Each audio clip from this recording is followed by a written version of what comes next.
Hello दोस्तों, welcome to sleepy classes. दोस्तों आज हम एक इंपॉर्टेंट टॉपिक पढ़ेंगे, जीन थेरेपी के ऊपर। ये रिसेंट टाइम में एक के अंदर जो भी एडवांसमेंट हुई उसके ऊपर बात करेंगे। इंपॉर्टेंट है यूपीएससी के लिए, डेफिनेटली है, इसके ऊपर यूपीएससी फोकस करती है, तो इसीलिए हम भी चाहते हैं कि हम बेसिक से इसको स्टार्ट करें। तो ये सारा दोस्तों हम करेंगे। इसके साथ दोस्तों जैसा कि आपको पता है कि हमारा करंट अफेयर का जो कोर्स है वो अब इंडिविजुअल टीचर रहता है। जैसे मान लीजिए साइंस एंड टेक है तो वो मैं पढ़ाता हूँ, सिमिलरली एनवायरनमेंट है वो मैम पढ़ाते हैं, तो अलग अलग टीचर अपने हिसाब से पढ़ाता है। इसके साथ साथ जो प्रीलिम एंड मेंस का भी एनालिसिस हम करते हैं, कहीं से भी क्वेश्चन आ जाए तो उसके चांस रहता है कि यहाँ से कोई ना कोई फंस जाएगा वहाँ पे। इसके अलावा जो प्रीवियस ईयर क्वेश्चन है जो उससे रेलिवेंट है उसके ऊपर बात करते हैं, और किस टाइप का क्वेश्चन आ सकता है उसके ऊपर भी बात करते हैं। तो अगर आपको ये कोर्स इनरोल करना है तो हमारी वेबसाइट के ऊपर विजिट करें, आप इस नंबरों के कॉल कर सकते हैं। तो अब आगे बढ़ते हैं, लेकिन उससे पहले एक और, जब लास्ट टाइम हमने साइंस एंड टेक का एक टॉपिक कवर किया था तो मैंने बच्चों से पूछा था कि हिग्स बोसन के ऊपर किसको लगता है कि आपको अगर लगता है कि वो टॉपिक आपको क्लियर नहीं है, या पार्टिकल फिजिक्स के ऊपर, तो उस टॉपिक को हम यूपीएससी के हिसाब से पढ़ेंगे। तो वो काफ़ी बच्चों ने डिमांड की कि सर हाँ हमने उसको कवर करना है, तो उस टॉपिक को आने वाली क्लासेस के अंदर हम डेफिनेटली कवर करेंगे। तो उसकी कोई टेंशन नहीं है क्योंकि एग्ज़ाम अभी काफ़ी दूर है। चलिए, अब जीन थेरेपी के अंदर एडवांसमेंट की जब बात करते हैं तो सबसे पहले आपको कुछ बेसिक चीज़ें जाननी है, उसके ऊपर बात कर लेते हैं। तो हम बिल्कुल इस तरह से पढ़ेंगे कि हम पहली बार पढ़ रहे हैं, मतलब आप ठीक है, मैंने काफ़ी बार पढ़ा हुआ है। अब जब हम बात करते हैं दोस्तों डीएनए की, तो डीएनए की अगर अलग अलग स्ट्रक्चर, तो स्ट्रक्चर के ऊपर मत जाना, अपनी ड्राइंग ऐसी है। तो कुछ पोर्शन जो डीएनए का, जिसको हम फंक्शनल पोर्शन बोलते हैं, मतलब कि इसको बोलते हैं जीन। ये बेसिकली जीन क्या है, एक एक्सप्रेशन है प्रोटीन का। आपके हेयर कलर से लेके है ना, बॉडी के अलग अलग चीज़ें वो प्रोटीन से बनी है। तो वो प्रोटीन जो है, वो जीन बेसिकली उस प्रोटीन का एक्सप्रेशन है। मतलब जब तक ये जीन काम कर रहा है तो वो प्रोटीन हमारी बॉडी के अंदर जनरेट हो रहा है। कुछ पोर्शन होता है जो नॉन फंक्शनल होता है, ठीक है। हालांकि नॉन फंक्शनल टर्म भी इतनी करेक्ट नहीं है, लेकिन जो फंक्शनल इतना ज़्यादा नहीं होता उसको हम बोलते हैं जंक डीएनए।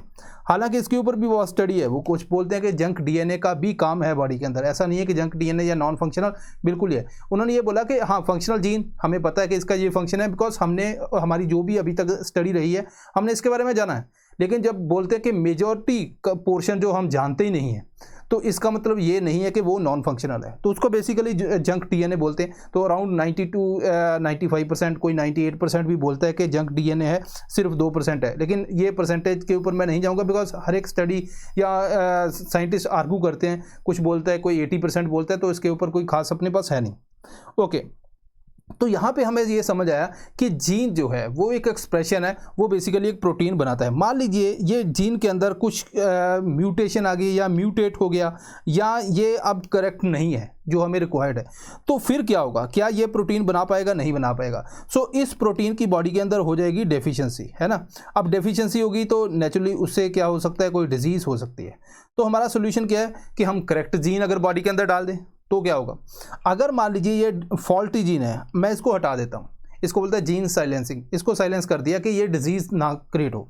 दूसरा, कुछ फॉल्टी प्रोटीन बना रहा है तो हमने उसको साइलेंस कर दिया। दूसरा है कि मैं एक मॉडिफाइड जीन, ठीक है, या करेक्ट जीन जो है बॉडी के अंदर इंसर्ट कर दूँ। अब वो जीन चला गया सेल के अंदर, सेल के अंदर जाके वो वही प्रोटीन बनाएगा, तो हमारे पास प्रोटीन आ गया, तो जिससे हमारी बॉडी का नॉर्मल फंक्शन हो जाएगा शुरू। इसको बोलते हैं जीन थेरेपी। अब जीन ऐसा नहीं है कि ऐसे जो हम ऐसे डाल दिया कि मुंह खोल तेरे मुंह में जीन डाल रहा हूँ, ऐसा नहीं है, है ना। तो जीन डालने के, बॉडी के अंदर इंसर्ट करने के दो तरीके हैं। एक तो है कि आपने जो सीधा एक वेक्टर लिया, vector can be, we can say virus हो सकता है, बैक्टीरिया हो सकता है, जो सेल को इन्फेक्ट करता है ना। जैसे हमने वैक्सीन भी बनाई है कुछ इस तरह से। तो एडिनो वायरस की अगर मैं बात करूं, हार्मलेस है, तो उसके अंदर हमने जीन डाला। अब ये जाएगा सेल के अंदर, सेल को इन्फेक्ट करेगा, न्यूक्लियस के अंदर चला गया, वहाँ पे अब ये जीन है, ये जीन फिर प्रोटीन का एक्सप्रेशन है, तो प्रोटीन यहाँ पे फॉर्मेशन होगी, जिससे हमारी बॉडी का वो प्रोटीन जो है जनरेट होना स्टार्ट हो जाएगा।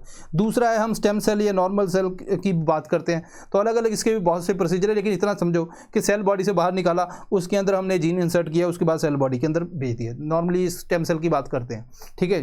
तो कहने का मतलब है हम बॉडी के अंदर डायरेक्टली भी कर सकते हैं, और जो सेल निकाल के उसके अंदर इंसर्ट करके फिर भी वो बॉडी के अंदर इंसर्ट कर सकते हैं। ओके, अब ये हमें समझ आ गया जीन थेरेपी काम कैसे करती है। अब तीसरी बात जो है वो है एमआरएनए वैक्सीन की। एमआरएनए वैक्सीन के अंदर हम क्या करते हैं, एमआरएनए बॉडी के अंदर भेजा, वो क्या बनाता है बॉडी के अंदर? प्रोटीन, ठीक है जी। तो ये भी प्रोटीन बनाता है। तो सवाल यहाँ पे भी प्रोटीन का है। अब लेकिन अगर आप देखोगे वैक्सीन जो हमारे बॉडी के अंदर हम लगाते हैं, तो हम जो मसल सेल जो है उसके अंदर अब चला गया, उसको हम बोलते हैं कि प्रोटीन जनरेट कर, है ना, मसल सेल को। सिमिलरली अगर मैं यहाँ पे बात करूँ तो हमने जो मसल सेल के अंदर जीन को इंसर्ट किया, जीन को मसल सेल के अंदर इंसर्ट किया और उसको बोला प्रोटीन जनरेट कर, ठीक है जी, क्योंकि मसल सेल बहुत ही एक्सेसिबल है तो सीधा यहाँ पे हो जाता है। इतना आपको समझ आना चाहिए। अब इसके बाद कहानी अब स्टार्ट होती है, तो बेसिक अगर आपको समझ आ गया तो यहाँ पे मसल सेल की बात हो रही है। अब एक एग्जांपल है जो रिसेंट स्टडी ने दी, वो है अल्फा 1 एंटीट्रिप्सिन डेफिशिएंसी। ये बेसिकली इसको कौन जनरेट करता है, इसको प्रोड्यूस करता है लिवर सेल, ठीक है जी। अब इस प्रोटीन को लिवर सेल प्रोड्यूस करता है। अगर मान लीजिए वहाँ पे जो लिवर के अंदर सेल के अंदर वो जीन है वो फॉल्टी हो गया, तो ये वाला प्रोटीन नहीं बनेगा, ठीक है, जिसके कारण liver and lung disease, breathing problem ये सारी हो जाती है। अब इसका सोल्यूशन क्या है फिर, अगर जिस पर्सन के अंदर ये कंडीशन होती है, उसका एक तो सोल्यूशन है कि आप हॉस्पिटल के अंदर जाओ, ये प्रोटीन वगैरह वो उसको प्रॉपरली बॉडी के अंदर इंसर्ट करते हैं और वो उसका काम चलता रहता है। लेकिन कितनी बार जाएं, तो फिर यहाँ पे काम आता है जीन थेरेपी का। जीन थेरेपी क्या कहती है, कहती है कि एक वेक्टर लेके आओ, ठीक है, वायरस हो सकता है जो भी है, उसके अंदर हम ये एक जीन डाल दिया हमने, ये जीन कौन सा है, ये वाला, ठीक है, जो ये प्रोटीन बनाएगा। अब ये जीन चला गया, अब हमारे सेल के अंदर चला गया, तो सीधा वहाँ पे प्रोटीन जीन पहुँच गया। अब ये प्रोटीन बनाना स्टार्ट कर देगा। कौन सा प्रोटीन बनाएगा, AAT प्रोटीन। तो ये डेफिशिएंसी खत्म हो जाएगी। हमने अभी पढ़ा जीन थेरेपी का। लेकिन हम अगर ध्यान से देखें तो लिवर सेल ये प्रोटीन बनाते थे, ठीक है, ये बनाते थे लिवर सेल। लेकिन हमने जब इंसर्ट किया तो ये पहुंचा मसल सेल के अंदर, मसल सेल, तो हमने मसल सेल को डायरेक्ट किया कि AAT बनाओ, लेकिन पहले कौन बनाता था, लिवर सेल। सो क्या मसल सेल हर एक टाइप का प्रोटीन बनाने में इतना एफिशिएंट है, ऐसा नहीं है। तो हमने ये पाया कि जब मसल सेल को हम किसी और सेल का काम कहते हैं, है ना, जैसे हमारा हार्ट सेल कुछ और है, लिवर सेल और है, किडनी सेल और है, अलग अलग फंक्शन है। तो जो लिवर सेल जितनी एफिशिएंटली वो प्रोटीन बनाता है, बिकॉज उसका तो काम ही यही है, उतना मसल सेल नहीं बना पाता, तो जिसकी वजह से एफिशिएंसी के अंदर कमी आ जाती है। ठीक है दोस्तों, अब रिसर्च ने रिसेंट जो स्टडी हुई उसने ये बोला कि हम इसका हमारे पास सोल्यूशन है। सोल्यूशन क्या है, वो है साहा, सुब्राइल एनिलाइड हाइड्रोक्सामिक एसिड। पूरा नाम याद करने की जरूरत नहीं। साहा बेसिकली मॉलिक्यूल है जो साथ में अगर हम इंसर्ट करेंगे तो जो हमारे मसल सेल हैं उसको हम और ज़्यादा एफिशिएंट बना देंगे ताकि वो AAT को और ज़्यादा अच्छे से जनरेट कर पाएँ, उसकी एफिशिएंसी इंक्रीज कर देंगे। अब इसका और भी बेनिफिट है। कहाँ पे बेनिफिट है इसका बेनिफिट दोस्तों यहाँ पे आता है mRNA वैक्सीन के अंदर। mRNA वैक्सीन आपने मसल सेल के अंदर इंसर्ट की तो मसल जो है बेसिकली इतनी एफिशिएंटली प्रोटीन नहीं बना पाता जो हमें स्पाइक प्रोटीन चाहिए। तो जब वो बना नहीं पाएगा तो वैक्सीन इतना अच्छा काम नहीं करेगी। तो अगर हमें ये एक इसका जो सोल्यूशन मिल जाता है कि मसल सेल को कैसे हम एफिशिएंटली बनाएं, इतना एफिशिएंट बनाएं कि वो अच्छे से प्रोटीन बना सके, तो अगर हमें ये मिल जाता है तो mRNA वैक्सीन जो है वो बहुत अच्छे से काम करेगी, जिससे जो हमारी इम्यूनिटी है वो और ज़्यादा बढ़ेगी।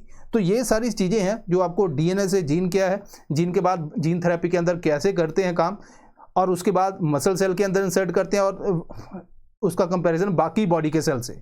तो मसल सेल इतने एफिशिएंट नहीं है, लेकिन हमने उसको रिसेंट टाइम में एफिशिएंट बनाने की कोशिश की है। तो यहाँ पे मसल सेल वाला जो सीन है उसके ऊपर आपको अगर यूपीएससी डिफिकल्ट क्वेश्चन पूछता है तो उस लेवल के ऊपर आपको क्वेश्चन आ सकता है।